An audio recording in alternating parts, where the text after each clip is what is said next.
नमस्कार दोस्तों, मैं हेमंत कुमार आप सभी को स्वागत करता हूं मधुबनी स्टडी सेंटर में। देखिए दोस्तों, आज की जो सेशन में हम बात करेंगे नागरिकता के बारे में।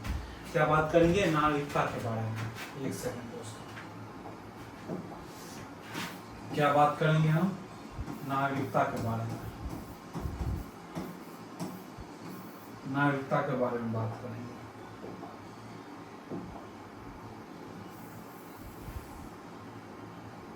इसके बारे में बात करेंगे, नागरिकता के बारे में। हम देखेंगे दोस्तों कि नागरिकता क्या होती है, नागरिकता प्राप्त करने के लिए क्या क्या विधियां होती हैं, भारत में नागरिकता की किस तरह से दिया गया, पाकिस्तान से जो लोग आएंगे वह किस तरह से नागरिकता दी जाएगी, मतलब सारे प्रावधान हम देखेंगे। ठीक है दोस्तों। अगर देखिए दोस्तों, इससे पहले है कि आप ये बता दें कि आप लोग ठीक ठाक हैं, मस्त हैं। चलिए, तो आशा करता हूँ कि आप लोग बहुत अच्छे होंगे। देखिए, हमारे चैनल को लाइक और सब्सक्राइब करें ताकि हमारा जो नए अपडेट है आने वाले वह तुरंत ही, मतलब जस्ट ही आपके पास पहुँच पाएँ। और साथ ही हमारा जो चैनल है 24 आवर स्टडी सेंटर में हर रोज़ बताया करता हूँ, वहाँ पे आप क्या कर सकते हैं, बैचें परचेज कर सकते हैं दोस्तों। चलिए दोस्तों, स्टार्ट करते हैं। नागरिकता क्या? नागरिकता। देखिए दोस्तों, सबसे पहले हम बात कर लें नागरिकता की।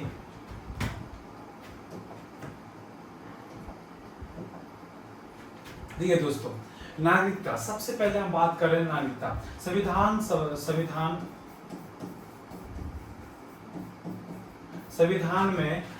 में बात करें तो भाग कितने में है? भाग 2 में है। कितने में है? भाग 2 में है। नागरिकता की अगर बात किया जाए दोस्तों, तो संविधान के भाग 2 में क्या है, इनकी नागरिकता की प्रावधान रखी गई है। कितने? नागरिकता की प्रावधान रखी गई है। आपको ये याद रखनी ही पड़ेगी दोस्तों। नागरिकता के प्रावधान भाग कितने में है? 2 में। भाग कितने में है दोस्तों? 2 में है। कितने में है? 2 में। फिर से सोच रहे दोस्तों, नागरिकता जो है संविधान में भाग के 2 में प्रावधान की गई है। और इनकी अनुच्छेद जो है दोस्तों, इनकी जो अनुच्छेद है, अनुच्छेद जो है वह 5 से लेकर 11 तक है। 5 से लेकर 11 तक है। क्या है? 11 तक है। कहाँ तक है? 11 तक है। तो 2 चीज आपको याद रखनी है वो कि नागरिकता जो भाग 2 में है, और इनकी जो अनुच्छेद है, अनुच्छेद कितने हैं? 5 से लेकर 11 तक जो है इनकी आर्टिकल अनुच्छेद है।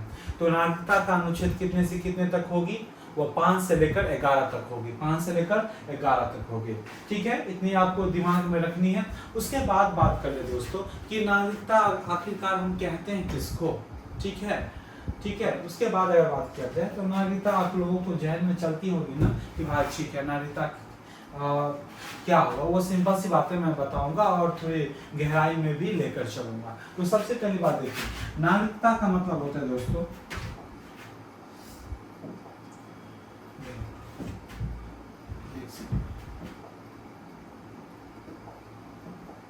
देखिए, नागरिकता का मतलब होता है किसी देश का। नागरिकता का मतलब होता है किसी नगर में नगर के निवासी। नागरिकता का मतलब नागरिकता का मतलब होता है नागरिक, और नागरिक का मतलब क्या होता है दोस्तों, और किसी देश के निवासी। ठीक है। लेकिन आजकल के जो दौर में चलता है, या आमतौर पर अभी के वर्तमान समय में जो चलता है, नागरिक का मतलब क्या होता है, जो आप लोगों को बता दूं दोस्तों, नागरिक का मतलब होता है जिन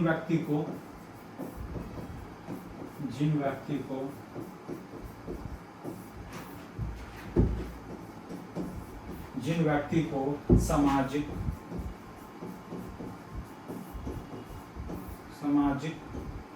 आर्थिक,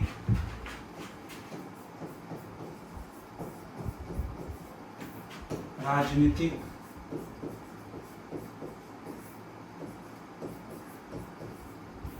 अधिकार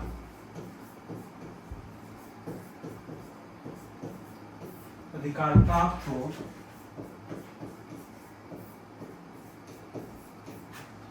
हो प्राप्त हो उसे हम क्या कहते हैं, उसे हम नागरिक कहते हैं। देखिए आमतौर के वर्तमान समय में क्या पता चलता है, वर्तमान समय पता चलता है कि जिन व्यक्तियों को सामाजिक, आर्थिक और राजनीतिक अधिकार प्राप्त होता है उसी को हम क्या कहते हैं उसी को क्या कहते हैं दोस्तों, उसी को हम बोलते हैं नागरिक। देखिए सामाजिक का मतलब होता है समाज में रहने का अधिकार होनी चाहिए, कोई भी संस्कृति का अपना सकता है, उनको स्कूल जाने का अधिकार है, मतलब बच्चे को अगर बात किया जाए भोजन करने का अधिकार है, किसी भी काम करने का अधिकार है, किसी भी संस्था में समाज के अंदर काम करने का अधिकार है। ये सारी बातें जो है इनकी वह होनी चाहिए। और राजनीति की अगर बात किया जाए तो उनको वोट देने का अधिकार है, साथ ही उनके वोट में खड़े होने का अधिकार है, वो इलेक्शन लड़ने का अधिकार है, अपने मनपसंद वक्ताओं को चुनने का अधिकार। ये सभी जो बातें हैं दोस्तों इसमें किस में आती है, राजनीतिक अधिकार में। तो आजकल की जो दौर में चलती है या आमतौर में चलती क्या चलती है दोस्तों, वो नागरिकता जो है क्या है, जिसके पास सामाजिक, आर्थिक और राजनीतिक अधिकार है उसे हम नागरिक कहेंगे। लेकिन एक सिंपल सी अगर बात करें लैटिन शब्द के अनुसार से, तो नागरिक क्या है, नगर के लोगों को नागरिक कहते हैं, नगर के निवासी। सिंपल सी बात है, इतना समझ में आ गई। चलिए बात करते हैं बारी से दोस्तों, इनकी हो गई। देखिए नागरिक की अगर और बात किया जाए तो ये दो बातें हो गई आपकी। देखिए दोस्तों, और हम बात कर ले नागरिक के, अब बात कर लेते हैं नागरिक। जो हमने देख लिया कि नागरिक में कौन कौन से चीज आते हैं। नागरिक के जो प्रावधान है दोस्तों, नागरिक के जो प्रावधान है हम देख लेते हैं। भारत के नागरिक देख लेते हैं कैसा, ये हमारा भारत हुआ।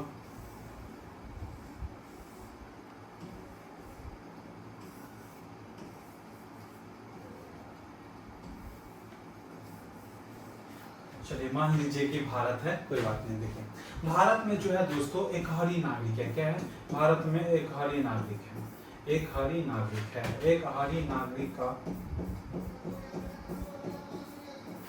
नागरिक का प्रावधान है।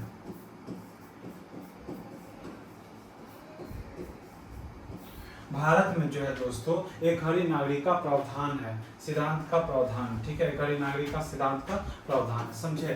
देखिए हमारे अगर बात किया जाए तो भारत में जो होते हैं दोस्तों, एक होते हैं संघ, ठीक है। देखिए एक होता है संघ, और एक होता है राज्य, और एक होता है जिला। ठीक है, तो संघ का भी एक नागरिक होते हैं, नागरिकता होता है, एक राज्य का भी नागरिक होता है, और एक जिला का भी नागरिक होता है।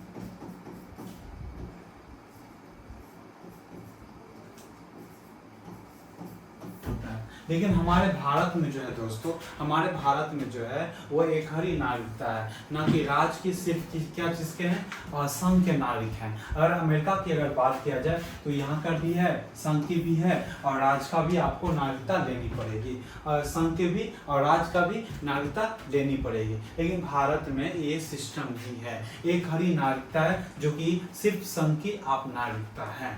ठीक है, और इनकी जो प्रावधान है दोस्तों, एक सेकेंड, इनका सिद्धांत है, प्रावधान है, और इनकी जो प्रावधान कहाँ से लाया गया है, ये है ब्रिटेन से लाया गया है। कहाँ से लाया गया है, ब्रिटेन से लाया गया है।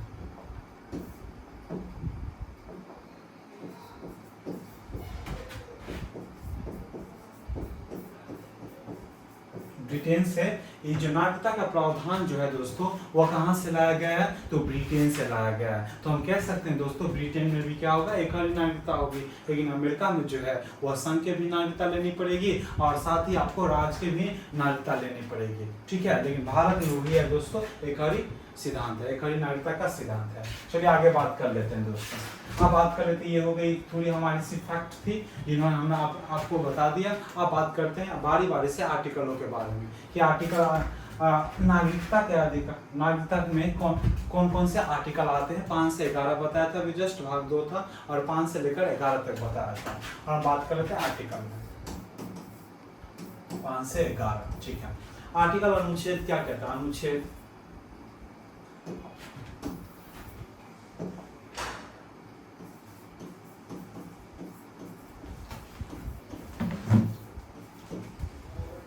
अनुच्छेद 6 क्या कहता है?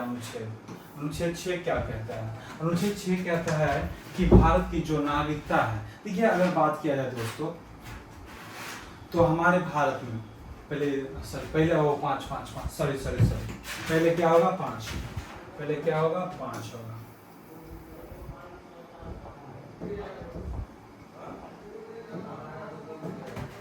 पहले क्या होगा? अनुच्छेद 5।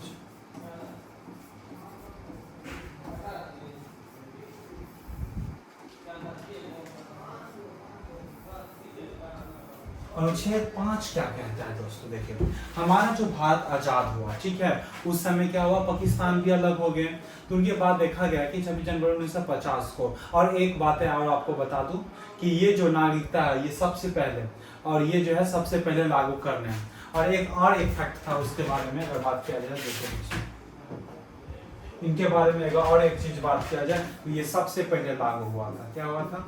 सबसे पहले लागू हुआ था, सबसे पहले संविधान में लागू किया गया था।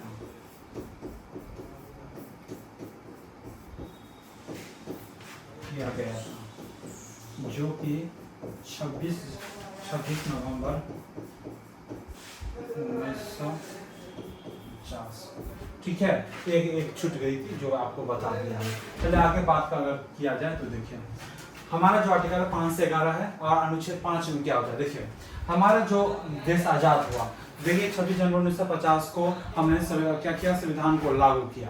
तो संविधान को लागू किया गया तो ठीक है, हमने सोचा ठीक है संविधान को लागू कर देते हैं। लेकिन हमारे भारत में जो नागरिकता किन को दिया जाए और नागरिकता के प्रावधान क्या है, मतलब नागरिकता एक समझेंगे ना दोस्तों, नागरिकता जो है किन किन चीजों की बात ध्यान में रखते हुए हम करेंगे, निर्णय लेंगे, क्या करेंगे, डिसाइड करेंगे कि भाई ये कौन सा किनको नागरिक दिया जाए। अगर हम खड़े हैं तो क्या हम नागरिक हैं या नहीं हैं, इनको कैसे निर्णय लिया जाए, इनको कैसे डिसाइड किया जाए ये नागरिक है या ना है, तो उनके बारे में प्रावधान है।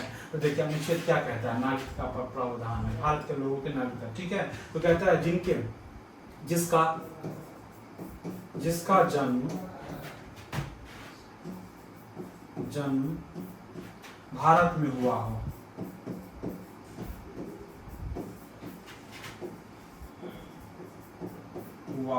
भारत में हुआ हो और उनके पिता हुआ हो और उनके पिता में से माता या पिता दोनों में से एक होनी चाहिए, एक हो और माता पिता में से एक होनी चाहिए। और बात करें तो आज़ादी से संविधान लागू होने से पहले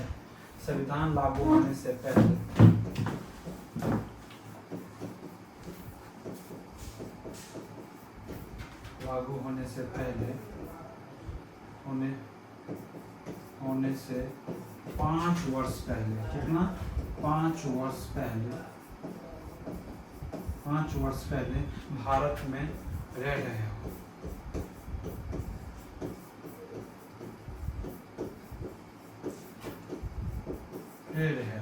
कहने का मतलब हुआ, देखिए दोस्तों, कि जिसका जन्म भारत में हुआ है उसको हम नागरिक कहेंगे।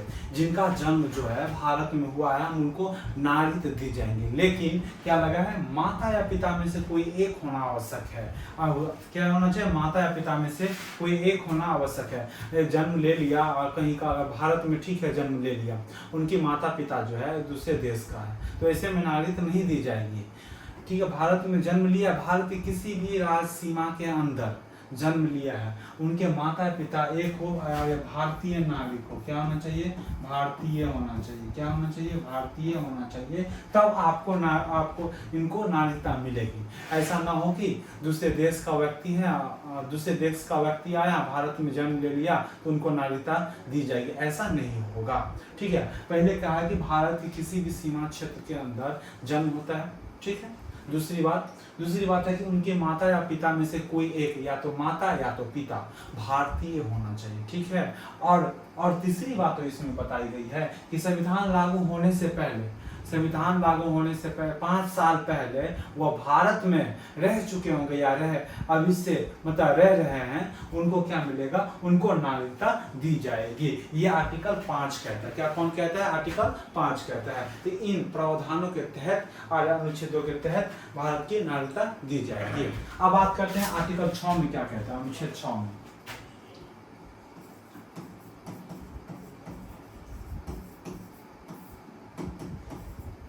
अनुच्छेद 6 में क्या कहता है? अनुच्छेद 6 में कहता है कि पाकिस्तान से क्या,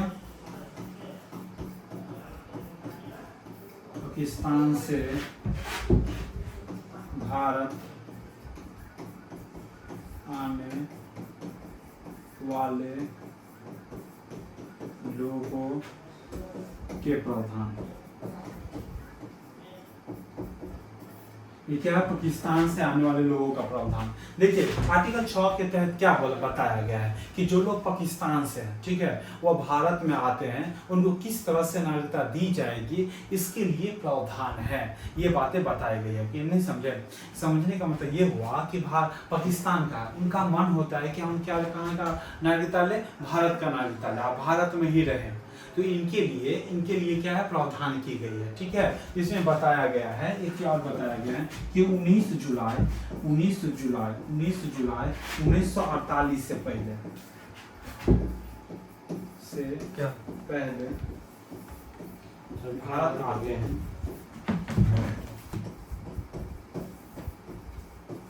हैं तो उन्हें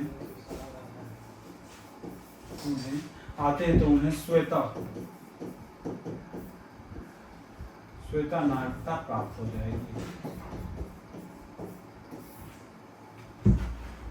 क्या हो जाएगी? प्राप्त हो जाएगी।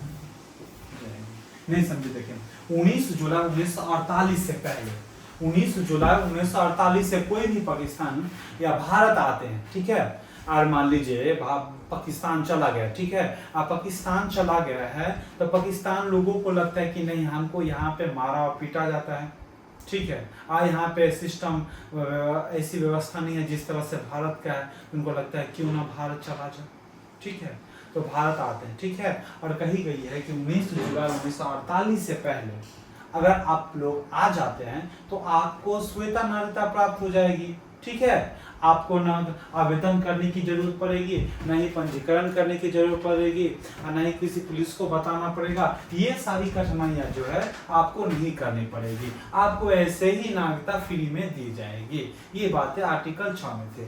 लेकिन 19 जुलाई 1948 को एक परमिट लागू किया गया। क्या किया गया? परमिट लागू किया गया।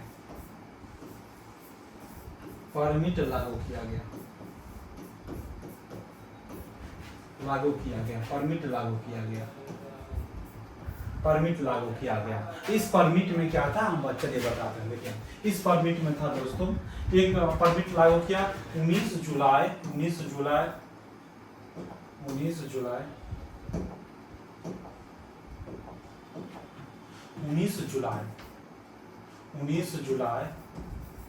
1948 को एक परमिट लागू किया गया। क्या? परमिट लागू किया गया।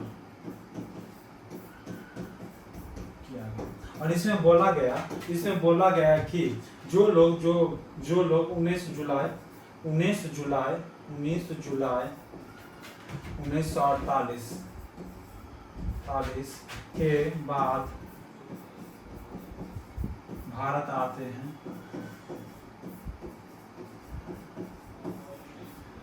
हैं तो उन्हें 6 महीना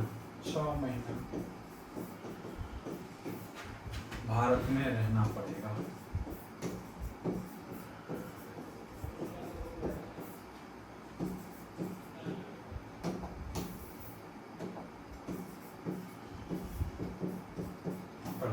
अब क्या बोला गया? देखिए उनको 19 जुलाई 1948 के बाद अगर कोई व्यक्ति आता है तो उनको क्या करना पड़ेगा? भारत में भारत में 6 महीना तक रहना पड़ेगा। उसके बाद संसद को मन होगा या गृह मंत्रालय को मन होगा कि इनको नागरिकता दिया जाए तो देगा, ठीक है। परमिट लागू कर दिया गया।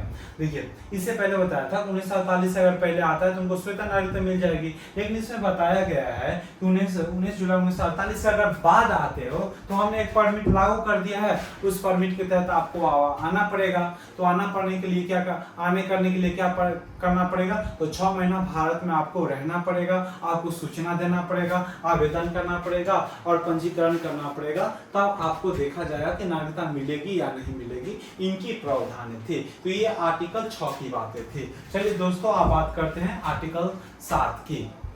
क्या बात करते हैं आर्टिकल 7 में, और आर्टिकल 7 में क्या है उनको देख लेते हैं। आर्टिकल 7 में, आर्टिकल 7 में देखिए अनुच्छेद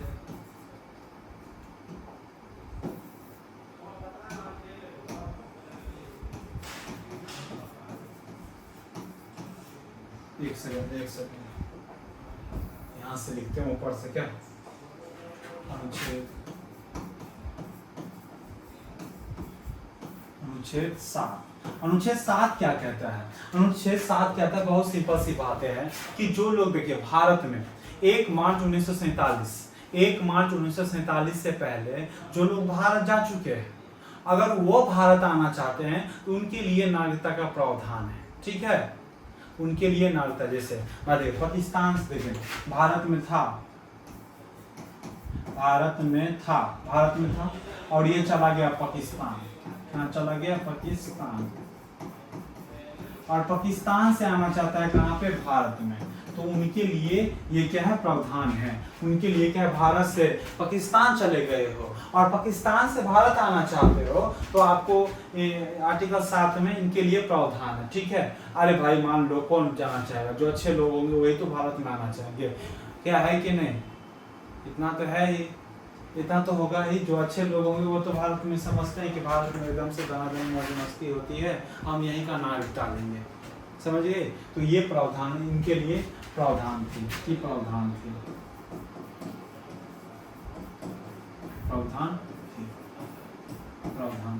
चलिए बात कर लेते हैं आर्टिकल, समझ में आई ये बात है? आर्टिकल 7 नहीं समझे फिर से लिख ही देता हूं मैं, एक सेकंड।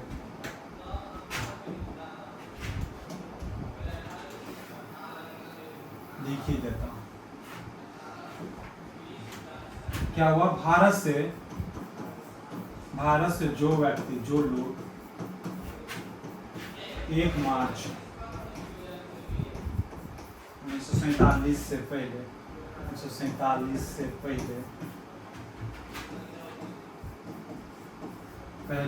पाकिस्तान चले गए हैं,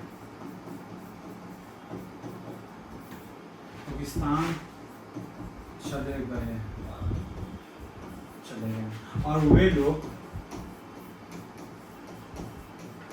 फिर से भारत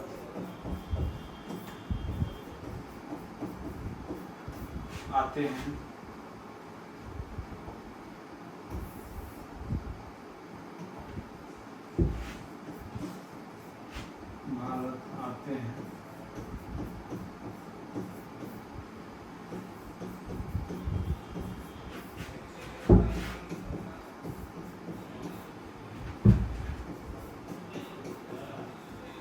प्रावधान है। समझ में आ गई?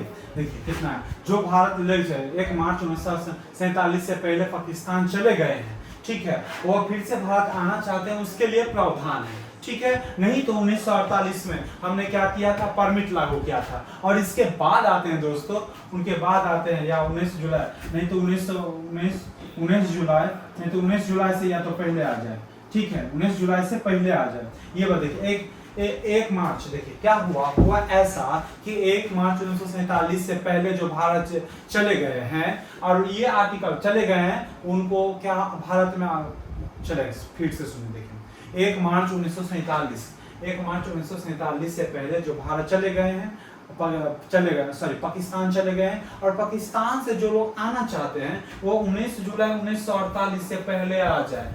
अगर पहले नहीं आओगे तो आपको परमिट लागू की गई है, जो कि हमने आर्टिकल 6 में 6 में बताया गया था कि 19 जुलाई 1948 से पहले अगर आते हो तो श्वेता नागरिकता प्राप्त हो जाएगी, अगर नहीं आते हो तो परमिट लागू की जाएगी। वही प्रावधान यहाँ पर भी है, मतलब कुछ बातें जो है आर्टिकल 7 में भी सेम टू सेम है। ये समझ में आ गई दोस्तों। चलिए बात कर लेते हैं आर्टिकल 8 की।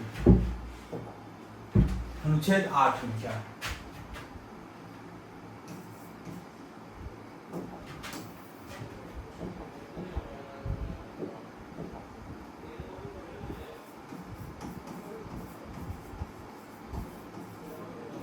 अनुच्छेद 8 में क्या है?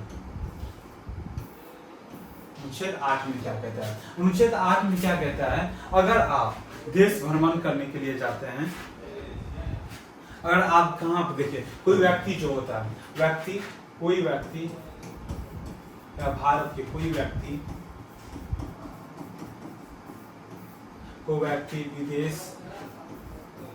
विदेश जाते हैं, ठीक है, या विदेश जाते हैं क्या चीज के लिए? या तो शिक्षा ग्रहण करने के लिए,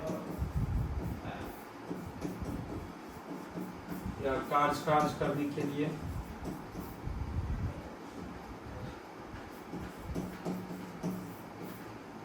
या तो शिक्षा प्राप्त ग्रहण करने के लिए, या तो कार्य करने के लिए, या तो घूमने के लिए।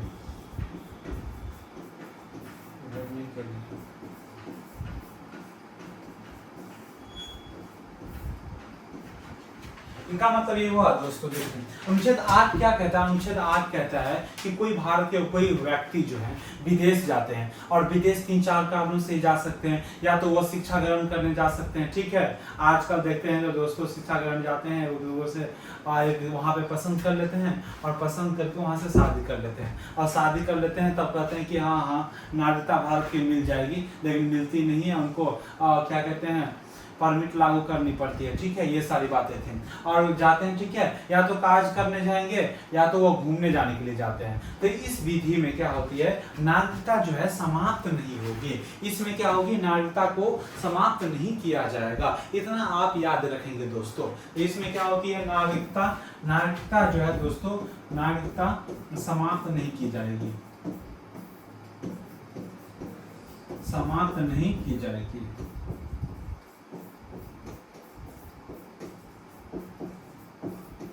किया जाएगा, नागरिकता जो है समाप्त नहीं किया जाएगा। फिर से सुने, देखें आर्टिकल 8 क्या कहता है? आर्टिकल 8 कहता है कि अगर भारत के लोग हो तुम और किसी विदेश जाते हो, या तो शिक्षा ग्रहण करने के लिए जाते हो, या तो कार्य करने के लिए जाते हो, या घूमने जाते हो, कि इस विधि में या इस क्रिया में आपको, इस बातें में आपको क्या की जाएगी, आपका जो है भारत की नागरिक बनी रहेगी, समाप्त नहीं किया जाएगा, आपकी जो है नागरिकता बनी रहेगी, आपको टेंशन लेने की कोई जरूरत नहीं है, आप मौज मस्ती से घूमिए, ठीक है, नागरिकता समाप्त नहीं की जाएगी, ठीक है।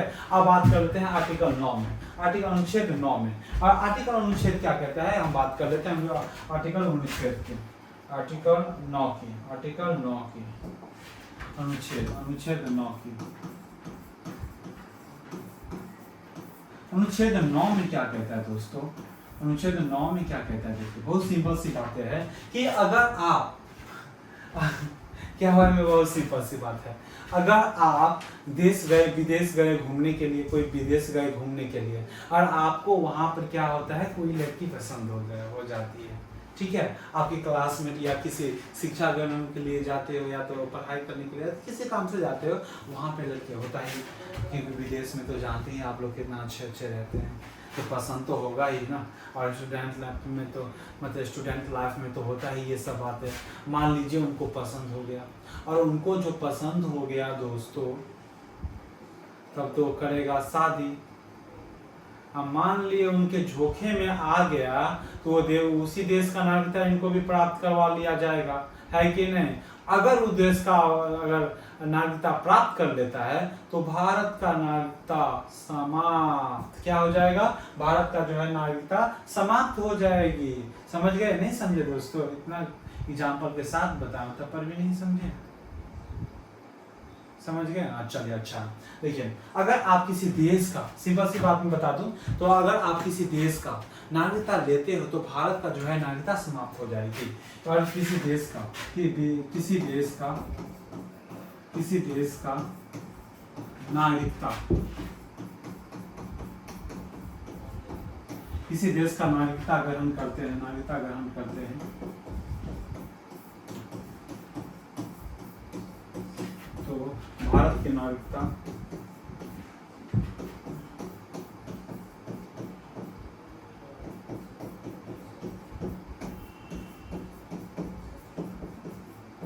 समाप्त हो जाएगी,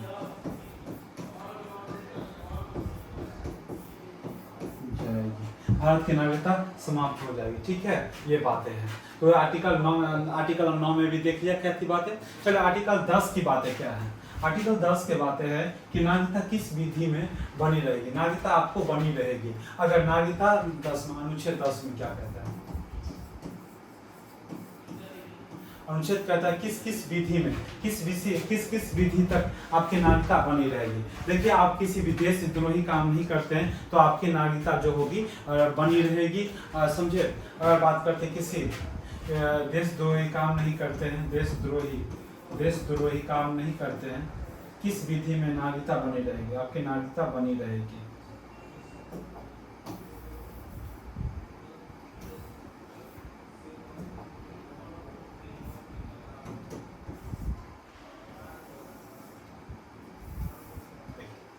नागरिकता बनी रहेगी।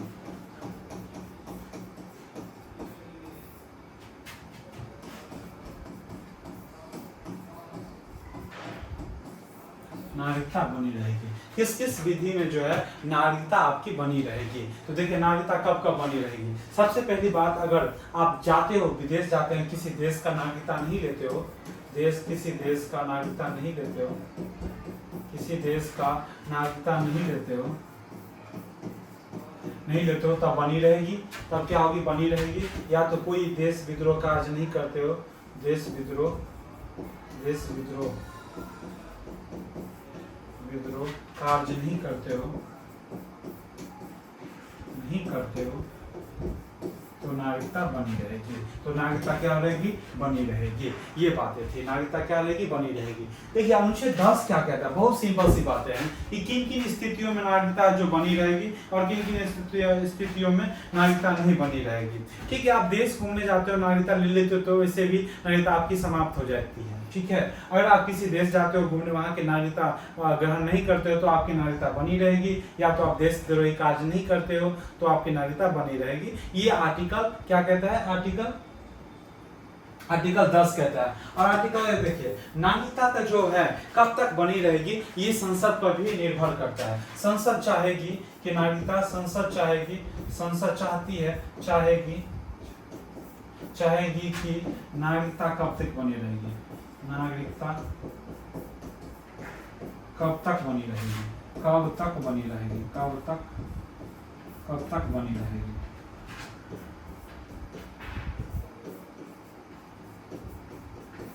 कब तक बनी रहेगी, नागरिकता कब तक बनी रहेगी, ये बातें थी इसमें आर्टिकल 10 में। चलिए बात कर लेते हैं आर्टिकल 11 के। ये लास्ट आर्टिकल होगा नागरिकता का, जो हमने बताया था 6 से 11 तक होगी, भाग 2 की बात किया था। तो आर्टिकल हम देख लेते हैं, आर्टिकल लास्ट है ये। चलिए, नागरिकता जो है, अनुच्छेद कितना, अनुच्छेद 11।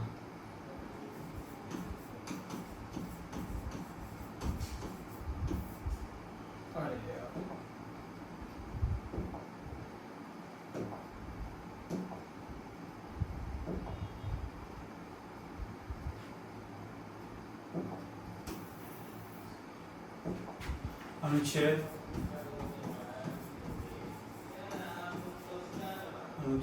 11। अनुच्छेद कितना, 11। अनुच्छेद 11 क्या कहता है दोस्तों, नागरिकता के संबंधित जितने भी कानून है, नागरिकता संबंधित कानून जो है दोस्तों, नागरिकता संबंधित कानून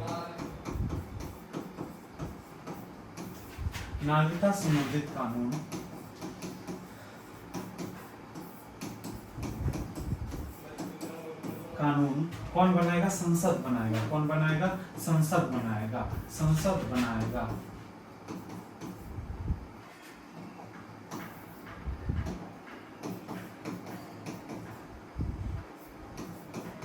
कौन बनाएगा? संसद। और संसद भी कौन बनाएगा? गृह मंत्रालय। गृह मंत्रालय कौन बनाएगा? देखिए, नागरिकता संबंध में जितने भी कानून होते हैं वो किनके पास अधिकार होता है बनाने का? तो संसद के पास है। जैसे नागरिकता प्राप्त करने का अधिकार, नागरिकता किस तरह से दिया जाता है, नागरिकता में हम क्या चीज प्राप्त कर सकते हैं, जिस तरह से क्या कहते हैं नागरिकता में हम कैसे पता चलता है कि आधार कार्ड दे देते हैं। तो ये सारी बातें हैं जो नागरिकता संबंध में जो कानून है वो किनके अधिकार में होते हैं? तो संसद के पास में होते हैं। किनके पास होते हैं दोस्तों? संसद के पास होते हैं। और संसद के पास होता है, संसद में भी गृह मंत्रालय के द्वारा जो है नागरिकता, अगर कोई मान लीजिए अगर कोई विदेशी नागरिक लेना चाहता है तो किनसे? संसद इसका अधिकार संसद करेगा कि दो बच्चों संसद में गृह मंत्रालय करेगा। पहले आवेदन करो, पंजीकरण करो, तब उनके बाद हम देखेंगे कि आपको नागरिकता दी जाएगी या नहीं दी जाएगी। इनकी प्रावधान जो है सिर्फ संसद करती है। तो ये हमारा आर्टिकल समाप्त हुआ और इनके बाद हम बात करते हैं एक क्या नागरिकता संशोधन अधिनियम पर बात कर लेते हैं कि किस तरह से नागरिकता प्राप्त कर सकते हैं और किस तरह से नागरिकता को समाप्त कर सकते हैं। इन पर हम बात कर लेते हैं। है कि मजा आ गया? नागरिकता तो इसे क्वेश्चन तो पूछे ही जाते हैं, इसमें कोई दिक्कत नहीं की बात है नहीं।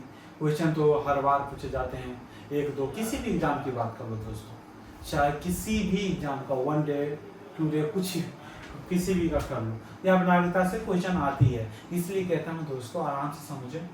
अगर हमें कमी लगती है, अगर आपको अच्छा नहीं लगता तो पता है कमेंट करें, ताकि हम अपने आप पे क्या करें, सुधार करें और आपको बेहतर से बेहतर तरीके से समझाने का प्रयास करें। ठीक है, तो हमने आज ये समझा दिया है आर्टिकल कितना 5 से लेकर 11 तक भाग 2, और हमने फैक्ट भी डाल दिया। ठीक है, चलिए अब बात कर लेते हैं कि हम एक चीज और 1955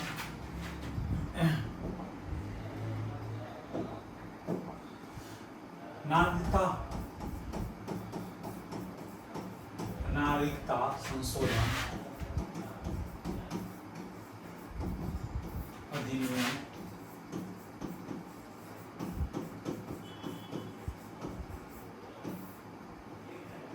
अधिनियम 1955। नागरिकता संशोधन अधिनियम 1955। नागरिकता संशोधन अधिनियम 1955 में क्या कहा गया है? बोला क्या कहा गया है? तो हम बात कर ले आपको, इसमें कहा गया है कि नागरिकता जो है किस तरह से प्राप्त किया जाए और नागरिकता को किस तरह से समाप्त किया जाए, इनकी बात की गई है। नागरिकता जो है, नागरिकता किस तरह से समाप्त किया जाए, किस तरह से प्राप्त होता है,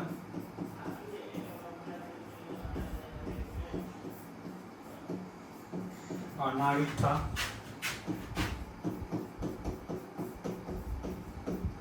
किस तरह से नागरिकता किस तरह से समाप्त होता है, ये प्रावधान है। क्या है? ये प्रावधान है। देखिए, नागरिकता संशोधन अधिनियम 1955 है। ठीक है, और 1955 में बताया गया कि नागरिकता किस तरह से समाप्त होता है और नागरिकता किस तरह से आप ले सकते हैं, इनकी बारे में बात की गई है। तो चलिए दोस्तों, हम नागरिकता किस तरह से प्राप्त होती है उनके बारे में जानकारी कर लो। इनमें अगर बात किया जाए, नागरिकता किस तरह से लिया जाता है, नागरिकता जो है किस तरह से लिया जाता है, नागरिकता प्राप्त करने की 5 विधियां। कितनी है? 5 विधियां। ठीक है, कौन कौन है? पहला है दोस्तों, पहला है जन्म के आधार पर। क्या है? जन्म के आधार पर। जन्म के आधार पर। दूसरा जो है दोस्तों वो है वंश के आधार पर। वंश के आधार पर। तीसरा जो है दोस्तों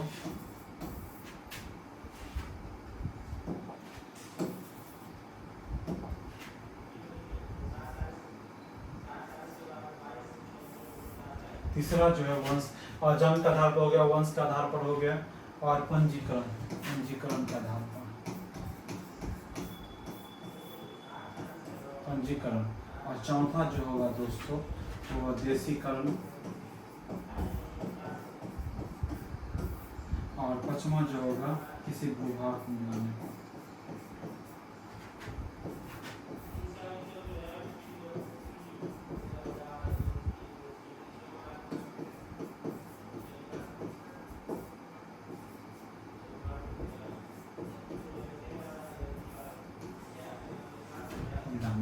ये बातें की गई है दोस्तों। नागरिकता प्राप्त करने की 5 विधियां होती है। कितनी विधियां होती है दोस्तों? 5 विधियां होती है। ठीक है, 5 विधि। अरे यार,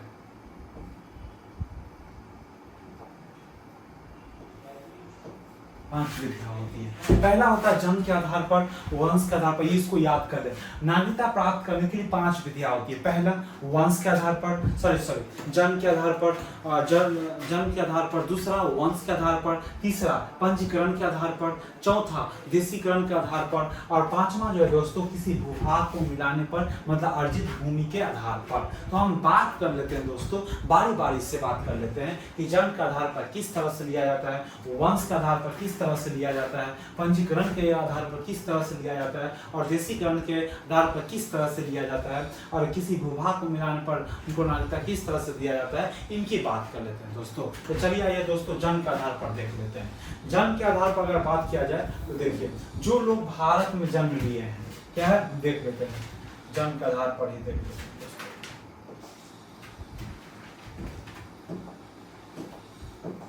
जन्म के आधार पर पहला जो था दोस्तों, जन्म के आधार पर, जन्म के आधार पर, जन्म के आधार पर देखिए दोस्तों, जो लोग जिस जन्म के आधार पर जो लोग का जन्म भारत में हुआ हो, भारत के किसी भी क्षेत्र में हुआ हो, भारत के किसी भी क्षेत्र में हुआ हो,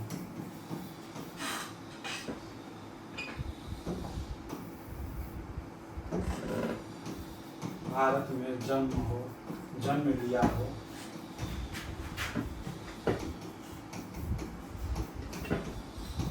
और उनके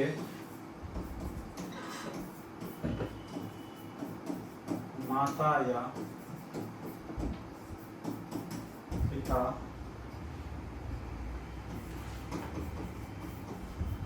भारतीय। जन्म के आधार पर किस तरह से नागरिकता प्राप्त होती है? तो भारत में जन्म लिया हो और उनके माता या पिता भारत के हो, तो जिस तरह से अभी जो हम लोग हैं वो जन्म के आधार पर लिए हैं। ठीक है, जैसे हम भारत में जन्म लिए हैं और मेरे माता या पिताजी जो के हैं कौन है, वो भारतीय हैं। इस तरह से क्या होता है, जन्म के आधार पर नागरिकता दी जाती है। और जन्म के आधार पर नागरिकता दी जाती है तब तो हमारे पास क्या बनता है, ID कार्ड बनता है। जैसे आधार कार्ड बात किया जाए तो पैन कार्ड बात किया जाए, ये सब बनती है। तो ये था जन्म के आधार पर। वंश के आधार पर किस तरह से लिया जाता है, देख लीजिए, वंश के आधार पर किस तरह से लिया जाता है।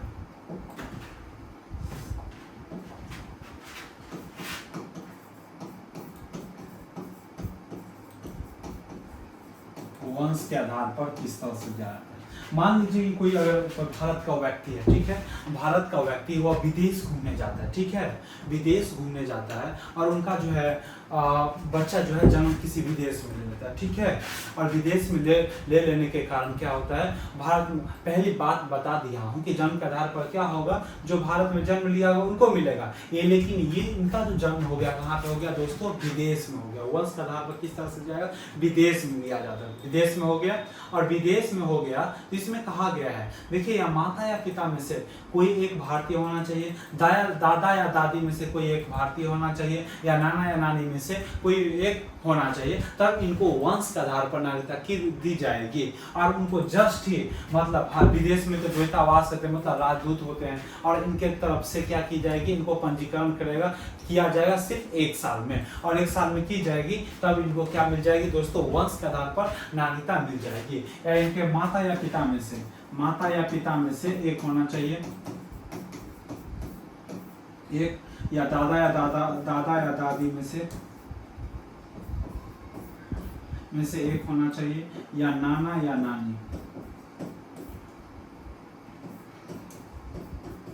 में से एक होना चाहिए, तब इसको वंश के आधार पर दोस्तों इनको नागरिकता प्राप्त हो जाएगी। तीसरा जो है दोस्तों, तीसरा की अगर बात किया जाए, तीसरा जो है क्या है, पंजीकरण के आधार पर। क्या है, पंजीकरण के आधार पर, पंजीकरण के आधार पर। पंजीकरण के आधार पर।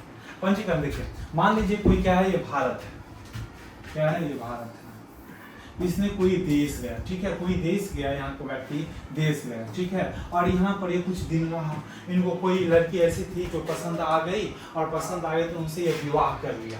अब विवाह कर लिया तो इनको क्या हुआ, उनसे बच्चे प्राप्त हो गए, और ये जो नाबालिग बच्चे उनको कहते हैं, जो बच्चे प्राप्त हो गए उनको क्या मिलना चाहिए, भारत का नागरिकता लेना चाहता है, ठीक है। पिता तो उनके है ना, पिता जो है, पिता उनके भारतीय हैं और माता कहाँ के हैं, विदेश के लिए।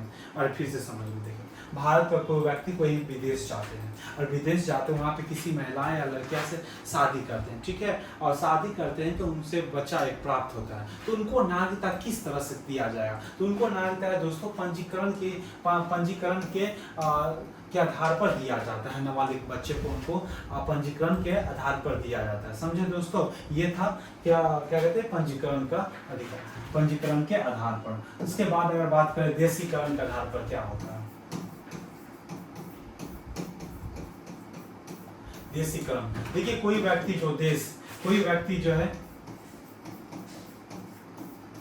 जो है भारत में 22 भाग, भारत के अगर बात करें तो भारत में कितने हैं, 22 गो भाषा है, ठीक है। उस 22 भाषाओं में से किसी एक भाषा में वो निपुण है, मतलब अच्छी तरह से जानकार है, और उस 22 भाषाओं में से उनको क्या होता है, उस एक भाषा में से गाना भी उनको आर्टिस्ट है, मतलब गाने में निपुण है, और साथ ही भारत के जो प्रति है उनके अच्छे विचार हैं, तब नागरिकता दी जाती है, लेकिन उनको 7 वर्ष रहना पड़ेगा। कितने वर्ष रहना पड़ेगा, 7 वर्ष रहना पड़ेगा, ठीक है। तो इस तरह से क्या किया जाता है, देशीकरण से किया जाता है, ठीक है। तो ये व्यक्ति को मिल जाता है, क्या होनी चाहिए, पहला तो वो ये 22 भाषाओं में से 22 भाषा में से एक जानकार, अच्छी तरह से जानकार, एक भाषा अच्छी तरह से निपुण हो, क्या हो, निपुण हो। और दूसरी बात है एक भाषा की निपुण हो, और एक भाषा की ख्याति हो, क्या हो, गाता हो। और तीसरा 22 भागों में से और ये क्या हो, भारत के प्रति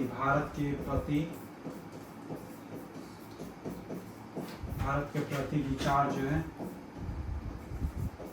विचार होना चाहिए, अच्छे होने चाहिए, तब इनको मिल जाती है, तब नागरिकता उनको मिल जाती है देशीकरण के हिसाब से, ठीक है दोस्तों। अगर बात किया जाए तो अगला जो है दोस्तों वो देशीकरण हो गया। अगला जो किसी भूभाग को अर्जित भूमि के अनुसार से, अर्जित, तो ये लास्ट है, अर्जित भूमि।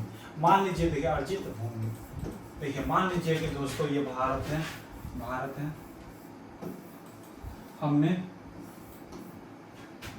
हमने किसी देश को क्या किया, मिलाया अपने भारत में, ये मान लीजिए भारत है, और किसी क्षेत्र को हमने अपने भारत में मिलाया, इस क्षेत्र में जितने भी व्यक्ति हैं उनको क्या मिल जाएगा दोस्तों, नागरिकता, भारत की नागरिकता मिल जाएगी। जैसे सिक्किम को, किसी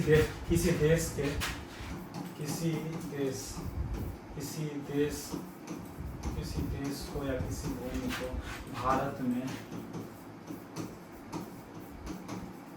मिलने पर उस क्षेत्र के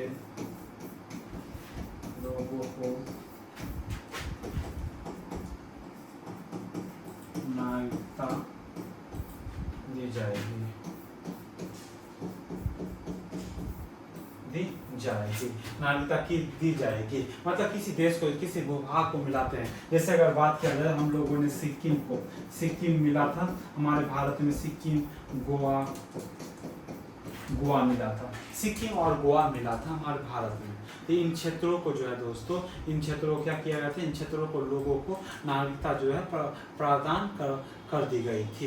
ये बातें थी, हम आपको बता दिया। 1955 के तहत 5 प्रकार की प्रावधान होती है नागरिकता प्राप्त करने की। और बात कर ले दोस्तों, तो हम ये एक चीज़ और बता दूं, नागरिकता समाप्त करने की कितनी विधियां हैं। तो नागरिकता समाप्त करने के लिए दोस्तों 3 विधियां, कितने हैं, 3 विधियां। नागरिकता 1955 में ही आया था, हम बता दिए थे। और चल बात करते हैं। तो नागरिकता जो है दोस्तों समाप्त करने के 3 विधियां। कितने हैं? 3 विधियां। कितने विधियां हैं? 3 विधियां हैं। कौन कौन है? तो पहला है परित्याग, दूसरा जो है दोस्तों समाप्त, तीसरा जो है दोस्तों परित्याग, समाप्त, वंचित। तो परित्याग क्या था? सबसे पहले नागरिकता समाप्त करने की 3 विधियां होती है, जो कौन कौन है? पहला है जो परित्याग, उसके बाद दूसरा है समाप्त, और उसके बाद तीसरा क्या है दोस्तों? तीसरा है वंचित। वंचित कैसे किया जाता है? ठीक है, तो ये है दोस्तों, ये आपको बता दूं, ये क्या है? ये जो है नागरिकता समाप्त करने की क्या है? समाप्त करने की विधियां हैं। क्या है? नागरिकता समाप्त करने की विधियां हैं। तो परित्याग में क्या होता है दोस्तों? परित्याग में होता है कि कोई भी अगर भारत के नागरिक होता है, कोई भी व्यक्ति जो होता है अपनी सुरक्षा से क्या कर सकता है? अपनी मर्जी से भारत का जो नागरिकता जो होती है वो त्याग कर सकता है अपनी सुरक्षा, मन मर्जी से, कोई दबाव नहीं, अपनी मर्जी से है वो नागरिक जो है नागरिकता क्या कर सकता है? त्याग कर सकता है। तो ये किस में आ गया? परित्याग में। कोई भी व्यक्ति अपने इच्छा से या स्वेच्छा से त्याग कर सकता है, इसे कहते हैं परित्याग। समाप्त का मतलब होता है कोई व्यक्ति किसी दूसरे देश का व्यक्ति क्या लेते हैं? नागरिकता ले लेते हैं, किसी दूसरे देश का नागरिकता ले लेते हैं, तब हम क्या कहेंगे दोस्तों? उनको बोलेंगे कि आप भारत के नागरिकता जो है समाप्त हो। इससे पहले भी बताया था कि कोई व्यक्ति किसी देश का नागरिकता ले लेते हैं तो भारत की जो है नागरिकता वो स्वतः समाप्त हो जाती है कि किसी देश के ग्रहण करने से, किसी देश के